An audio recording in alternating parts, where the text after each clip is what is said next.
ओम तस्य श्री गणेशाय नमः। श्रीमद्भागवतं महापुराणं द्वितीयं स्कंदातः प्रथमोऽध्याय। ज्ञान विधि में भगवान के विराट स्वरूप का वर्णन।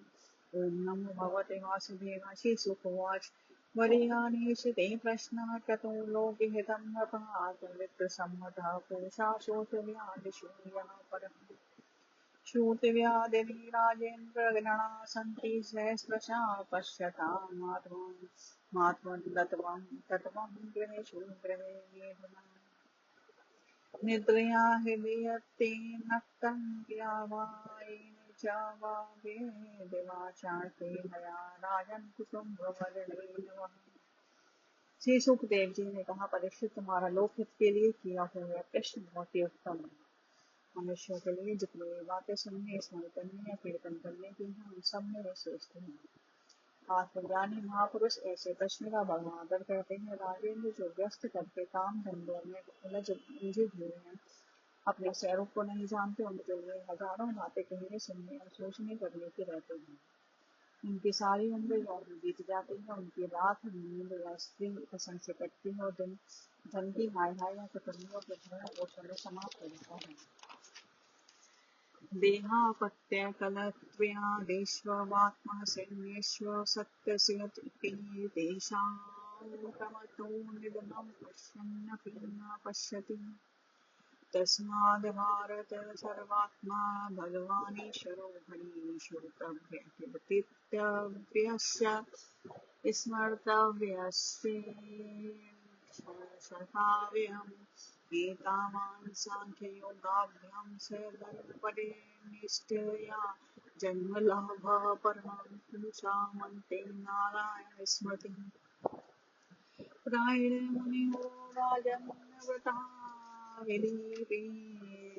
विदिशेदता निर्गुण्यस्मारमन्ते स्म गुणानुकथने हरे। इदं भागवतं नाम पुराणं ब्रह्मा संहितं। अधीतवान् द्वापरादौ पितृद्वैपायनाद्। परिनिष्ठितोऽपि निर्गुण्य उत्तमश्लोकलीलया गृहीतचेता राजर्षे आख्यानं यदधीतवान् तदहं तेऽभिधास्यापि। महापौरुषिको भगवान् यस्य सद्गततामाशंस्यान् मतिः सतिः। संसार में जिन्हें अपना अत्यंत घनिष्ठ संबंधी कहा जाता है, वह शरीर, पुत्र, स्त्री आदि कुछ नहीं है, असत है। परंतु जीव उनके मुंह में ऐसा पागल सा हो जाता है कि रात दिन उनको मृत्यु का ग्रास होते देखकर भी चेतता नहीं है। इसलिए परीक्षित, जो अभय पद को प्राप्त करना चाहता है, उसे तो सर्वात्मा सर्वशक्तिमान भगवान श्री कृष्ण की ही लीलाओं का श्रवण कीर्तन स्मरण करना चाहिए। मनुष्य जन्म का यही इतना ही लाभ है कि चाहे जैसे हो, ज्ञान से, भक्ति से अथवा अपने धर्म की निष्ठा से जीवन को ऐसा बना लिया जाए कि मृत्यु के समय भगवान की स्मृति अवश्य बनी रहे। परीक्षित, जो निर्गुण स्वरूप में स्थित है एवं विधि निषेध की मर्यादा को लांघ चुके हैं, वे बड़े बड़े ऋषि मुनि भी प्राय भगवान के अनंत कल्याण में गुण गणों के वर्णन में रंगे रहते हैं। द्वापर के अंत में इस भगवत रूप अथवा वेद तुल्य श्रीमद् भागवत नाम के महापुराण का अपने पिता श्री कृष्ण द्वैपायन से मैंने अध्ययन किया था। राजर्षि, मेरे निर्गुण स्वरूप परमात्मा में पूर्ण निष्ठा है, फिर भी भगवान श्री कृष्ण की मधुर लीलाओं ने बलात् मेरे हृदय को अपनी ओर आकर्षित कर लिया। यही कारण है कि मैंने इस पुराण का अध्ययन किया। तुम भगवान के परम भक्त हो, इसलिए तुम्हें मैं ऐसे सुनाऊंगा। जो इसके प्रति श्रद्धा रखते हैं, उनकी शुद्ध चित्त वृत्ति भगवान श्री कृष्ण के चरणों में अनन्य प्रेम के साथ बहुत शीघ्र लग जाती है। एतन्निर्वीर्यमानानामेच्छतां कुतो योगिनां नृपः निर्णीतं हरेर्नामानुकीर्तनम्। किं प्रमतस्य बहुभिः परोक्षे हार्यनिरिहावरं मूर्तं विदितं घटेति श्रेयसे यतः। खडङ्गाम्बो नाम राजर्षि जातवेत्तामिहायुषः मुहूर्तात् सर्वमुत्सृज्य दत्तवान् अभयं हरिं। तवाप्येतर्हि गोरभ्यः सप्तहा जीवितावधि। उपकल्पिनो तत्सर्वं तावज्ञासां पराहेतम् अन्तकाले तु पुरुषः आगते गतसाधवसः चुम्ब्याभ्यसङ्गशस्त्रेण स्पृहां विहन्ये च तम् ग्रहात्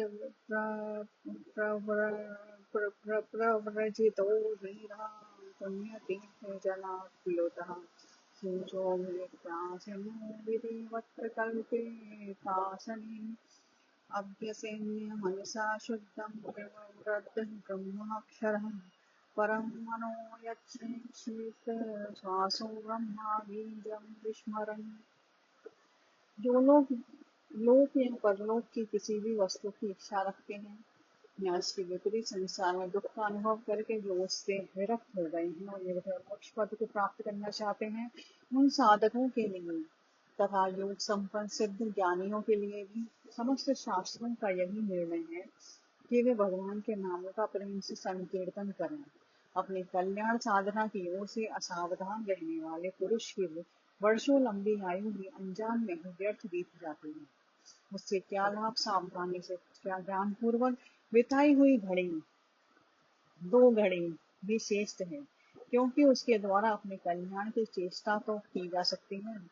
राजर्षि गणवान अपनी आयु की समाप्ति का समय जानकर 2 घड़ी में ही सब कुछ त्याग कर भगवान के अभय पद को प्राप्त हो गए। परीक्षित, अभी तो तुम्हारी जीवन की अवधि 7 दिन की है। इस बीच में भी तुम अपने परम कल्याण के लिए जो कुछ करना चाहिए सब करिए। मृत्यु के समय आने पर मनुष्य घबराए नहीं। उसे चाहिए कि वह वैराग्य के शस्त्र से शरीर और उससे संबंध रखने वालों के प्रति ममता को काट डाले। धैर्य के साथ घर से निकलकर पवित्र तीर्थ के जल में स्नान करें और पवित्र तथा एकांत स्थान में विधि पूर्वक आसन लगाकर बैठ जाए। तत्पश्चात परम पवित्र अ उम मा इन 3 मात्राओं से युक्त प्रणव का मन ही मन जप करें। प्राणवायु को वश में करके मन का दमन करें और एक क्षण के लिए भी प्रणव को न भूलें। नियच्छेदृशेभ्यो अक्षान् मनसा बुद्धिसारथिं मनः कर्म विराक्षिप्तं सुमार्थे भारे धिया तत्रैकावयवं ध्यायेद्व्युच्छिन्नेन चेतसा मनो निर्विषयमृतत्वा ततः कश्चन न स्मरेत् पदं तत्र परं विष्णोर्मनो यत्र प्रसीदति रजस्तमोभ्यामाक्षिप्तं विमूढं मन आत्मना यच्छेद्वारण्याधिरोहन्ति या सात्तककृतं बलम् यस्यां सन्धाविहरमाणायां योगिनो भक्तिलक्षणः आशु सम्पदते योग आश्रयं भद्रमीक्षता। राजोवाच यथा सन्धार्यते ब्रह्मा ब्राह्मण धारणा यत्र सम्मता यादृशी वा हरेदाशु पुरुषस्य मनोमलम्। बुद्धि की सहायता से मन के द्वारा इंद्रियों को उनके विषयों से हटाने और कर्म की वासनाओं से चंचल हुए मन को विचार के द्वारा रोक कर भगवान के मंगलमय रूप में लगाएं। स्थिर चित्त से भगवान के श्री विग्रह में से किसी एक अंग का ध्यान करें। इस प्रकार एक एक अंग का ध्यान करते करते विषय वासना से रहित मन को पूर्ण रूप से भगवान में ऐसा तल्लीन कर दें कि फिर और किसी विषय का चिंतन ही न हो। वही भगवान विष्णु का परम पद है, जिसे प्राप्त करके मन भगवत प्रेम रूप आनंद से बढ़ जाता है। यदि भगवान का ध्यान करते समय मन रजोगुण से विक्षिप्त या तमोगुण से मूल हो जाए तो घबराए नहीं। धैर्य का साथ योग धारणा के द्वारा उसे वश में करना चाहिए, क्योंकि धारणा उक्त दोनों गुणों के दोषों को मिटा देती है। धारणा स्थिर हो जाने पर ध्यान में जब योगी अपने परम मंगल में आश्रय भगवान को देखता है तब उसे तुरंत ही भक्ति योग की प्राप्ति हो जाती है। परीक्षित ने पूछा, ब्राह्मण धारणा किस साधन से किस वस्तु में किस प्रकार की जाती है और उसका क्या स्वरूप माना गया है जो सीध ही मनुष्य के मन का मैल मिटा देती है। श्री शुकवाच जितासनो जितश्वासो जितसंगो जितेन्द्रिया स्थूले भगवतो रूपे मनः संधारेन्द्रिया विशेषस्तस्य देहोऽयमस्तविस्तस्यास्तिनियतां यत्रेदं दृश्यते विश्वं भूतं भव्यं भवच्च सतः आण्डकोशे शरीरे अस्मिन् सप्तावरणसयुते वेराजा पुरुषो येयोऽसो भगवान् धार्भाश्रे पातालमेतस्य हीर्पादमूलं पठन्ति पाषाणप्रमदे रसातलम् महातलं विश्वसजोऽथ मुल्को तलातलं मे पुरुषस्य जङ्गे रे जानमि सूतलं विश्वमूर्तेरुद्रयं वितलं चातलं च महितलं तज्जघनं महीपले नवस्थलं नारीशरो गणन्ति। श्री सुखदेव जी ने कहा, परीक्षित, आसन श्वास आसक्ति इंद्रियों पर विजय प्राप्त करके फिर बुद्धि के द्वारा मन को भगवान के स्थिर रूप में लगाना चाहिए। यह कार्य रूप संपूर्ण विश्व जो कुछ कभी था या होगा, सबका सब एक जिसमें दिख पड़ता है, वही भगवान का स्थूल से स्थूल और विराट शरीर है। जल, अग्नि, वायु, आकाश, अहंकार, महतत्व और प्रकृति, इन 7 आवरणों से घिरे हुए इस ब्रह्मांड शरीर में जो विराट पुरुष भगवान है, वे ही धारणा के आश्रय हैं। उन्हीं की धारणा की जाती है। तत्वज्ञ पुरुष इनका इस प्रकार वर्णन करते हैं। पाताल विराट पुरुष के तलवे हैं, उनकी एड़ियां और पंजे रसातल हैं। दोनों कुल्फ एड़ी के ऊपर की गांठ महातल हैं। उनके पैरों के पिंडे तलातल हैं। विश्व मूर्ति भगवान के दोनों ओठ में सूतल है, जांघें पितल और अतल है। पेड़ू भूतल है और परीक्षित, उनके नाभि रूप सरोवर को ही आकाश कहते हैं। ऊर्ध्वस्थलं ज्योतिर्नीतमस्य ग्रीवामेव वर्धनं वेजनमस्य तपोधराटे विदुरादे पुंसः सत्यं तुं शीर्षाणि सहस्रशीर्षम् इन्द्रादयो आहुरुस्त्राकर्णो दिशः श्रोत्रममुष्य शब्दः नासत्यदस्त्रुः परमस्य नासे ग्रहणमस्य गन्धो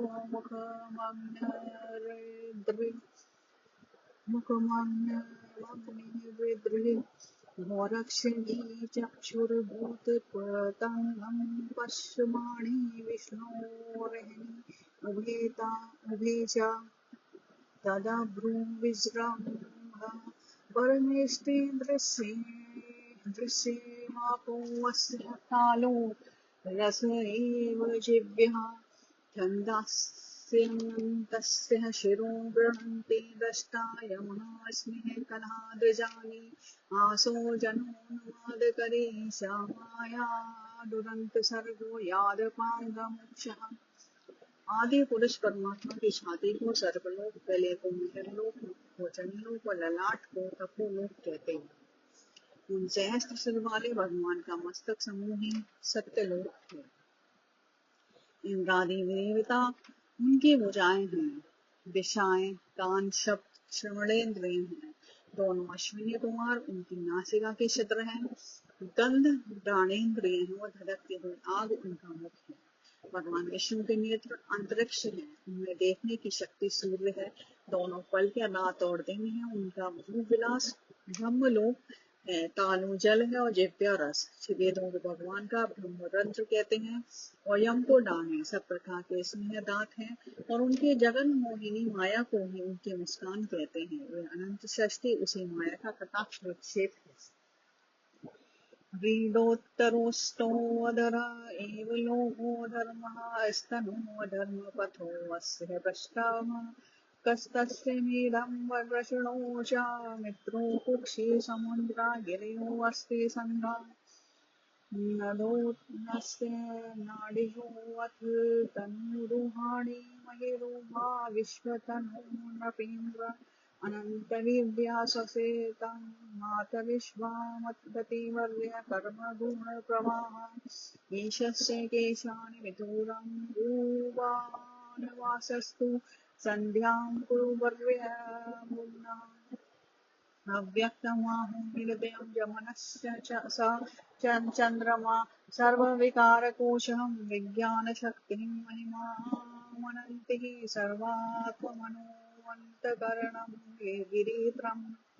अश्वाश्वतजुष्टगजानकानि सर्वे मृताः पशवः शोणिदेशे वयासीतर्व्याकरणं वचित्रं मनुवर्णीशामनुजो निवासः गन्धर्वविद्याधरचारणापसरः स्वरस्मृतिविसुरानीकवीर्ण्या। लज्जा ऊपर का होठ और लोभ नीचे का होठ है। धर्म स्तन और अधर्म पीठ पर। प्रजापति उनके मृतेंद्रिय है। मित्रावरुण अंडकोश है। समुद्र कोश है और बड़े बड़े पर्वत उनकी हड्डी है। राजन विष्णुमूर्ति विराट पुरुष की नाड़ियां नदियां हैं। वृक्ष रोम है। परम प्रबल वायु श्वास है। काल उनकी चाल है और गुरु का चक्कर चलाते रहना ही उनका कर्म है। परीक्षित बादलों को उनके केश मानते हैं। संध्या उन अनंत का वस्त्र है। महात्माओं ने अव्यक्त मूल प्रकृति को ही उनका हृदय बतलाया है और सब विकारों का खजाना उनका मन चंद्रमा कहा गया है। वह तत्व को सर्वात्मा भगवान का चित्त कहते हैं और रुद्र उनके अहंकार कहे गए हैं। घोड़े खच्चर ऊंट और हाथी उनके नख हैं। वन में रहने वाले सारे मृग और पशु उनके कटी प्रदेश में स्थित हैं।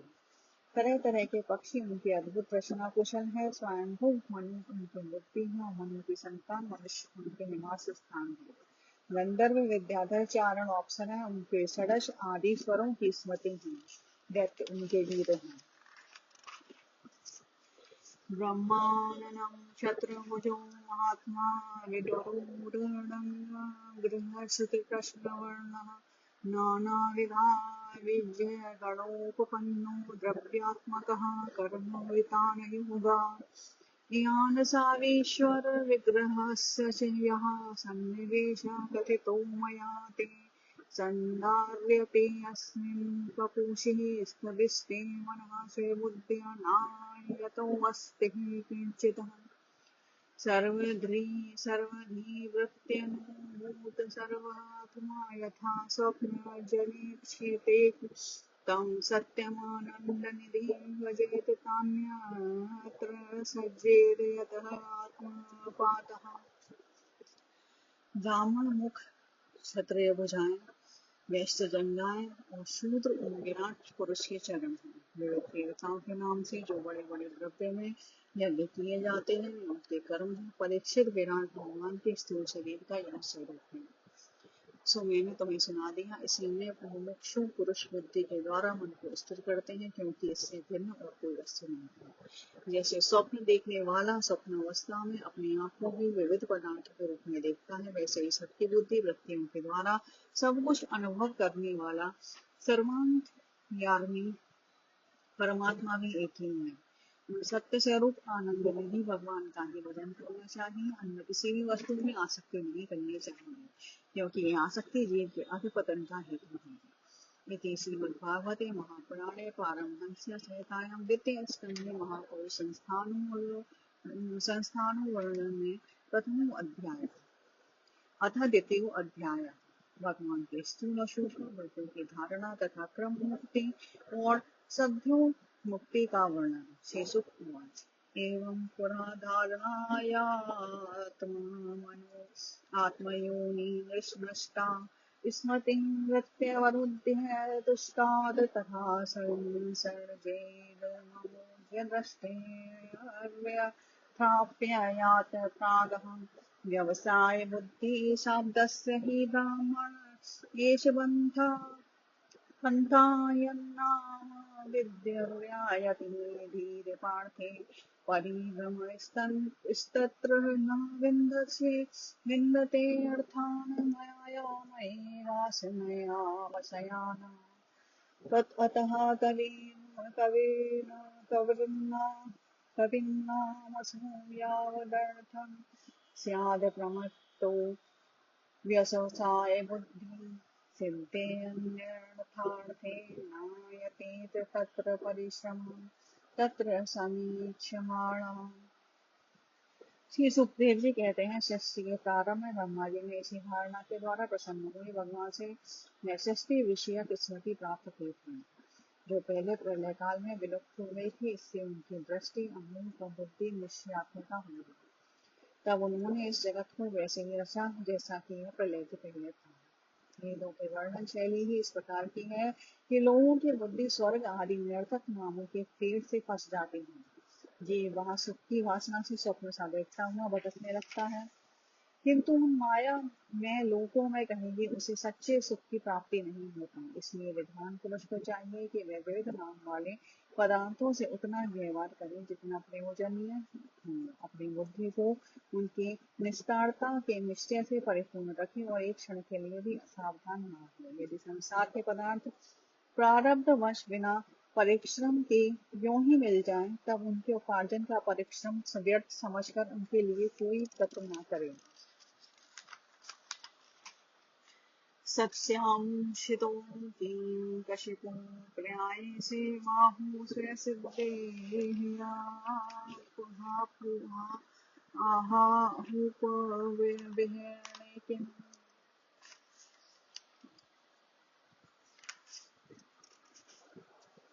उपविहरणे किं सत्याञ्जलोऽखिं क्रोधान्नपात्रया दिग्वल्कलादौ सती दुकुले क्षीराणि किं पथिना सन्ति दिशन्ति भिक्षामेवान्तिभृपः परव्रतः सरितोऽप्यशिष्येन रुद्रा गुह्या किं जितोऽवति उपसन्नान कस्माद् भजन्ति कवयो धनदुर्मदान् एवं चिते सत एव सिद्धं महात्मा प्रियोऽर्थो भगवानन्तः तां निवृत्तो नियतार्थं भजेत् संसारहेतुः परमश्चः यत्र। जब जमीन पर सोने से काम चल सकता है तब पलंग के लिए प्रयत्न करने से क्या प्रयोजन। जब बुझाएं अपने को भगवान की कृपा से स्वयं ही मिले हुए हैं तब तकियों की क्या आवश्यकता है। जब अंजलि से काम चल सकता है तब रस से बर्तन क्यों बटोरें। वृक्ष की छाल पहनकर या वस्त्र रहकर भी यदि जीवन धारण किया जा सकता है तो वस्त्रों की क्या आवश्यकता है। पहनने को क्या रास्ते में चिचड़े नहीं है। भूख लगने में दूसरों के लिए ही शरीर धारण करने वाले वृक्ष क्या फल फूल की वृक्षा नहीं देते। जल चाहने वालों के लिए नदियां क्या बिल्कुल सूख गई हैं। रहने के लिए क्या पहाड़ों की गुफाएं बंद कर दी गई हैं। अरे भाई सब न सही, क्या भगवान भी अपने शरणोगतों की रक्षा नहीं करते हैं। ऐसी स्थिति में बुद्धिमान लोग भी धन के नशे में चूर होंगे, धनियों की चापलूसी क्यों करते हैं। इस प्रकार व्यक्त हो जाने पर अपने हृदय में नित्य विराजमान स्वतः सिद्ध आत्मस्वरूप परम प्रियतम परम सत्य जो अनंत भगवान है बड़े प्रेम और आनंद से दृढ़ निश्चय करके उन्हीं का भजन करें, क्योंकि उनके भजन से जन्म मृत्यु के चक्कर में डालने वाले अज्ञान का नाश हो जाता है। कस्तां तनादृत्यं परां चिन्तामृतेः शून्यसतिं नाम योजयेयात् पश्यन् जनं पतितं वेतरण्यां सकर्मजान् परितापाण्डुषार्णं केचित् स्वेदेहान्तहृदयावकाशे प्रादेशमात्रं पुरुषं वसन्तं चतुर्भुजं शङ्ख गदाधरं धारणया स्मरन्ति प्रसन्नवक्त्रं नलिनायतीक्ष्णं कदं वाससं लसन्नमहारत्नहिरण्यम्याङ्गदं सुन्दन्नमहारत्नकिरीटकुण्डलम् उन्नद्रनृत्यपङ्कजकर्णिकाले योगेश्वरास्थापितपादपल्लवम् श्रीलक्ष्मणं कौस्तुभरत्नः कन्धरमण्डान् लक्ष्म्या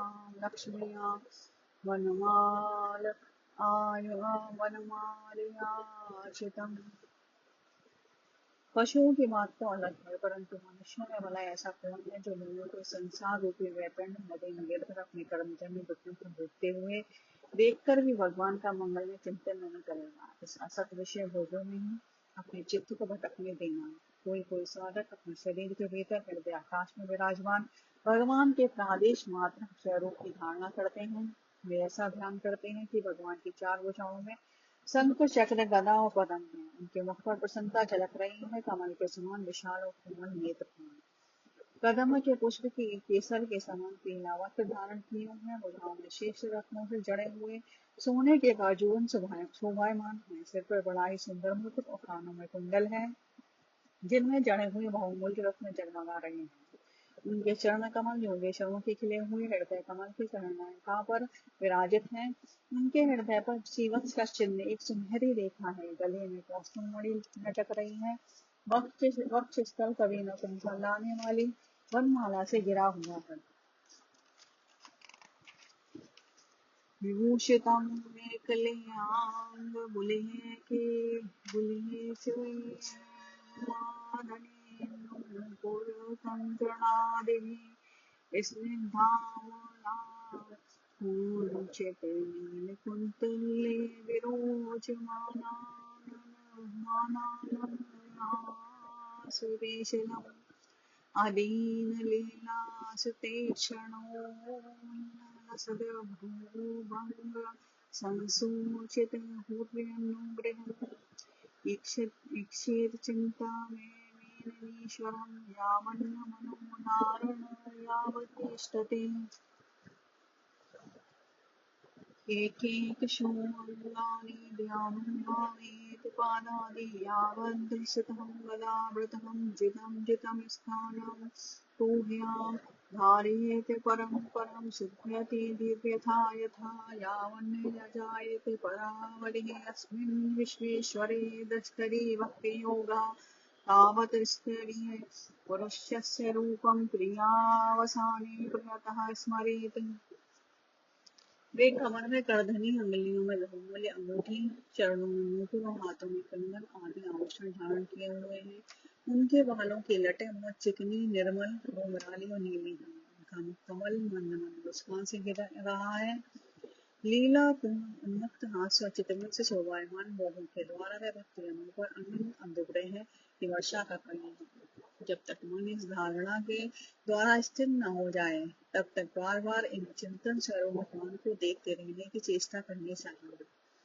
भगवान के चरण कमलों से लेकर उनके मुस्कान युक्त मुख कमल पर्यंत समस्त अंगों की एक एक करके बुद्धि के द्वारा धारणा करनी चाहिए। जैसे जैसे बुद्धि शुद्ध होती जाएगी, वैसे वैसे चित्त स्थिर होता जाएगा। जब एक अंग का ध्यान ठीक ठीक होने लगे, तब उसे छोड़कर दूसरे अंग का ध्यान करना चाहिए। वे विश्वेश्वर भगवान दृश्य नहीं, दृष्टा है।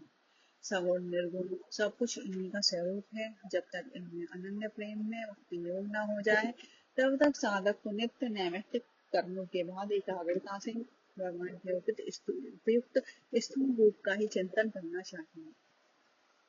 स्थिरं सुखं चासन्मार्थितो यतीर्दां जिहाशरीममङ्गं लोकं काले च देशे च मनो न सञ्चेत प्राणान् नियच्छेन मनसा जितासु मनसे बुद्धिया मलया नियम्य चित्रज्ञैतां निवेदितामात्मनि आत्मानमान्त्यमन्यवरुद्धिः धीरो लब्धोपशान्तिर्विरमेत कृत्यात् न यत्र कालोऽनिमिषः परः कुतो नो देवा जगतां न्यायशीरे न यत्र सत्त्वं न रजस्तमश्च न वे विकारो न मानप्रधानम् परं पदं विष्णुं मामनन्ति तदयमेति द्वितीयश्रीस्रक्षवः विसृज्य दोहात्म्यमनन्य सौहृदया हृदयोपगुह्याहर्मदा हरपदं पदे पदे हृदयोपगुह्याहर्पदं पदे पदे। परीक्षित, जब योगी पुरुष इस मनुष्य लोक को छोड़ना चाहे, तब देश और काल में मन को न लगाएं। सुखपूर्वक स्थिर आसन से बैठकर प्राणों को जीतकर मन से इंद्रियों का संयम करें। तदनंतर अपनी निर्मल बुद्धि से मन को नियमित करके मन के साथ बुद्धि को क्षेत्रज्ञ में और क्षेत्रज्ञ को अंतरात्मा में लीन कर दें। फिर अंतरात्मा को परमात्मा में लीन करके धीर पुरुष उस परम शांति में अवस्था में स्थित हो जाए। फिर उसके लिए कोई कर्तव्य शेष नहीं रहता। इस अवस्था में सत्वगुण भी नहीं है, फिर रजोगुण और तमोगुण की तो बात ही क्या है। अहंकार, महत्त्व और प्रकृति का भी वहाँ अस्तित्व नहीं है। उस स्थिति में जब देवताओं के नियामक काल की भी दाल नहीं गलती, तब देवता उनके अधीन रहने वाले प्राणी तो रह कैसे सकते हैं। ये लोग यह नहीं इस प्रकार परमात्मा से विभिन्न पदार्थों का त्याग करना चाहते हैं और शरीर तथा उसके संबंधी पदार्थों में आत्मबुद्धि का त्याग करके हृदय के द्वारा पद पद पर भगवान के जिस परम पूज्य शरण का आलिंगन करते हुए अनन्य प्रेम से परिपूर्ण रहते हैं, वही भगवान विष्णु का परम पद है।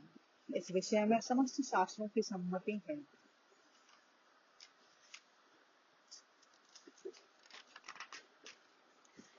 इत्थम्येस्तु परमे व्यवस्थितो विज्ञानद्रव्यदिव्यसुरं धृताशे सर्पासपाणस्पाणसेनापीडे बुधं पातु ततोऽनिलं स्थानेषु सटशून्यमयेर्जितक्लमः नाभ्यां स्थितं हृदयमध्यनिरूप्य तस्मादुदारगत्योरसीतं येनैन मुनिः ततोऽनुसन्धाय धिया मनस्विः स्वतालूलं स्वनकीर्ण्यते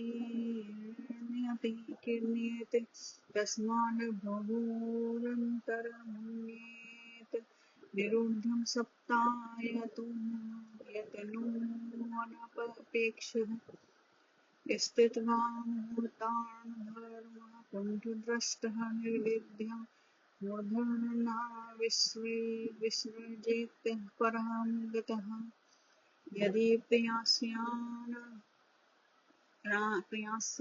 न पारमेष्ट्यं विहायसानामुत यदा विहारम् अष्टाधिपत्यं पुरुषन्यवाये सहेव गच्छन्यमनसेन्द्रियेशः।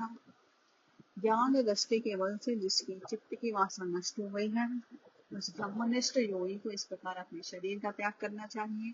पहले एड़ी से अपनी गुदा को दबाकर स्थिर हो जाए और तब बिना घबराहट के प्राणवायु को षट चक्र वेदन की रीति से ऊपर ले जाए। मनस्वी योगी को चाहिए कि नाभि चक्र मणिपूरक में स्थित वायु को हृदय चक्र अनाहत में वहां से उदान वायु के द्वारा वक्षस्थल के ऊपर विशुद्ध चक्र में और फिर उस वायु को धीरे धीरे तालु मूल में विशुद्ध चक्र के अग्रभाग में चढ़ा दें।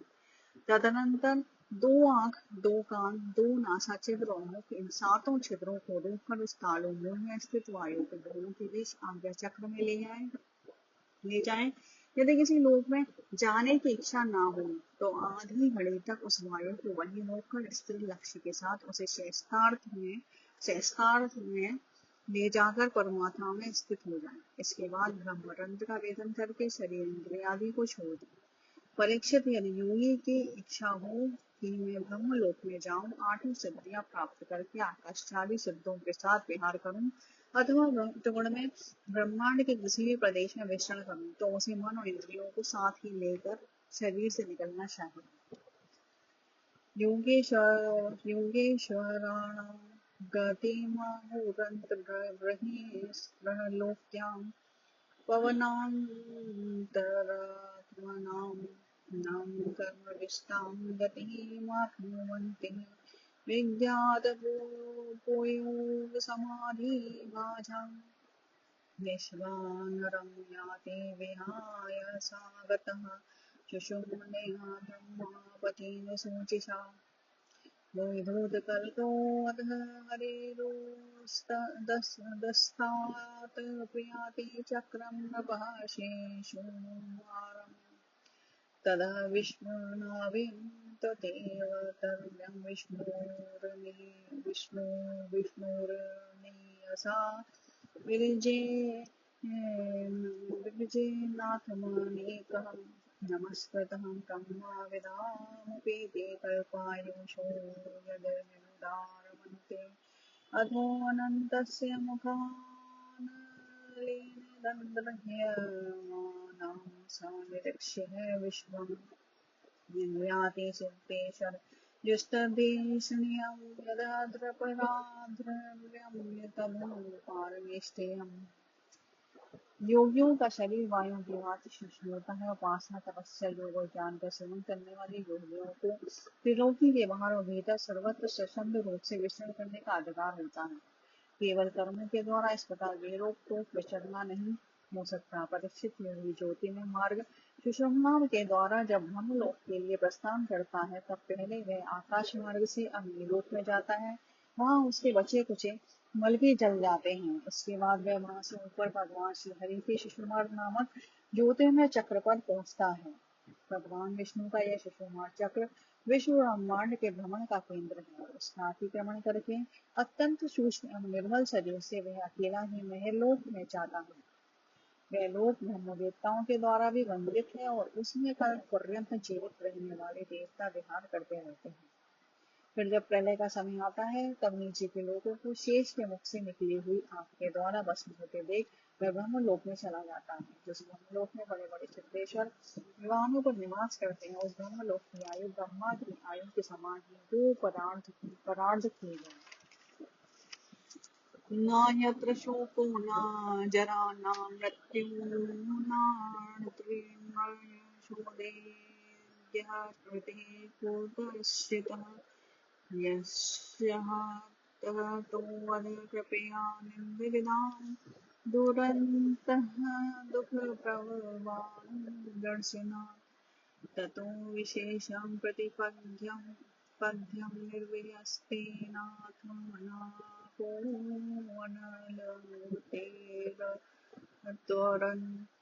ज्योतिर्यो वायुमुपेत्य वायवात्मना घं बृहदात्मलिङ्गं गाणेन गन्धं रचनेन वेरसं रूपं तु दृष्ट्या शशनं त्वयैव चोपेत्यः नवो गुणत्वं प्राणेन चाहूतिमुपेते योगी।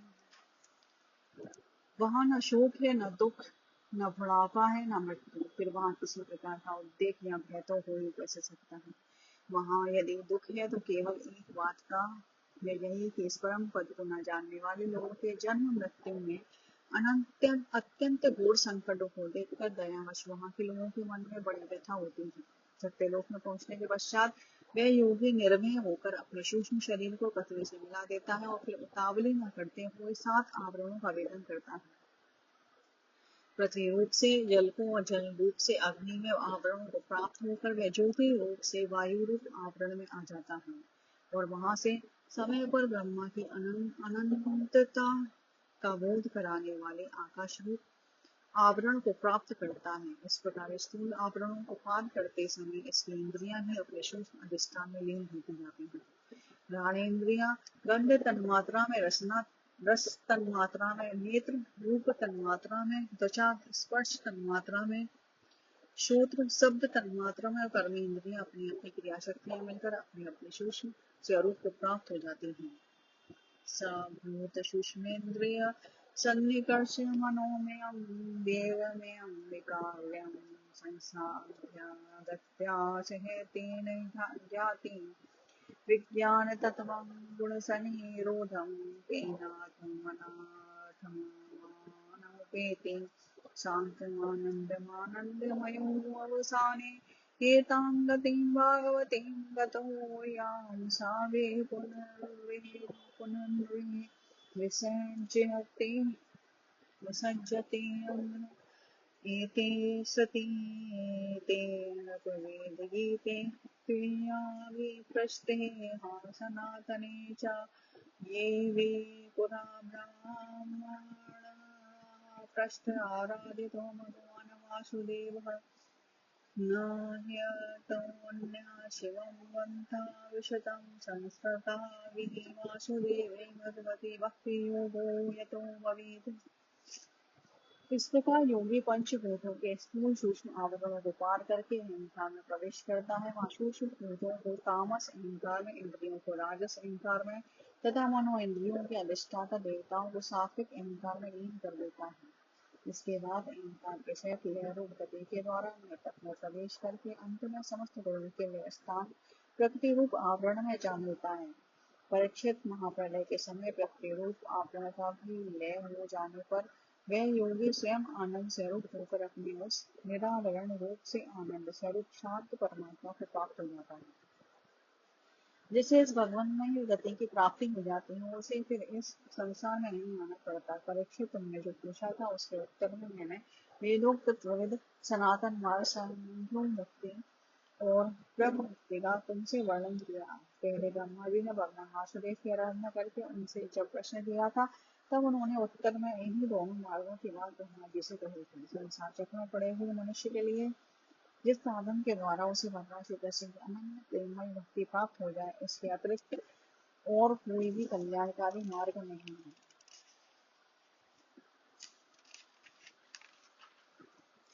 भगवान ब्रह्मा कातस्मीर्हन्त्रीण्यवीक्ष्य मनीषया तददेवस्येत् कुतस्तूर्तिरात्मनं यतो भवेत्।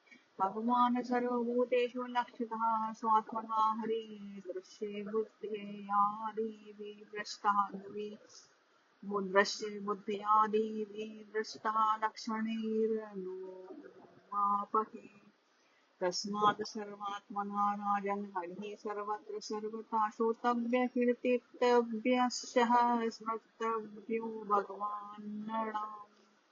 पिबन्ति भगवत आत्मना श्रुतः कृतामृतः श्रवणपूतेषु साम्प्रतम् पुनन्ति ते विषया विदूषिताशयं भजन्ति तच्चरणसरोरुहान्तिकम्।